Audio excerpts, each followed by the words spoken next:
mai an hi mak khop mai hei hual tu khua a puti la than moi chin ania a chin tu pa mel chu hei mai hi nia hei hi na men lo deuh hi chuan ti hian he ta kung aron om thla a bokin tha kan phuna khi la hian pa ngai ding la kung kha om thla je ta ti hianin aron a kung hi ron pher thlai tela ram tina hian ram tina cross ti na hlu tiang mai khanin a na hi tin aron om tru maya he ti hian tin a na lir han sik don pher chu a tong chen le ga hian chung rul tlai si tur oma ti hian aron ti thazela hi voi ni som pali zu ni som pali je top ni a thla kan an la rap tu ni a mor chu tin om ta sung mai ni he a na lir tiang lir hi a chi ran om sela a lok du dona han sik po ni la hei han hi vak ngai na pom lo mai an khan vel vek mai dang dai khop mai a kum dang a po kum phek de sei su hi chu alo om to thina helai vokin thang oi panga hian amaro chu kuminang em na sa hi chu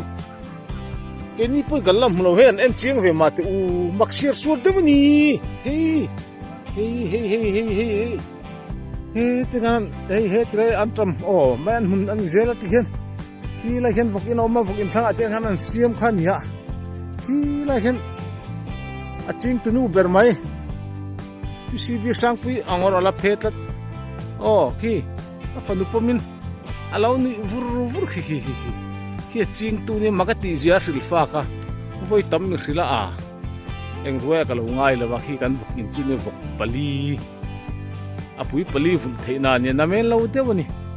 tian chum te jing mup ma tian hei hai te kol sun nu te lam khong te ma thang hen he ta hen te kol thei te la se thum khang hu nen nim nen tian tin reng kan ne ya ro pin khop mai chuan hei he tiang hian ya he la man thei te tui chi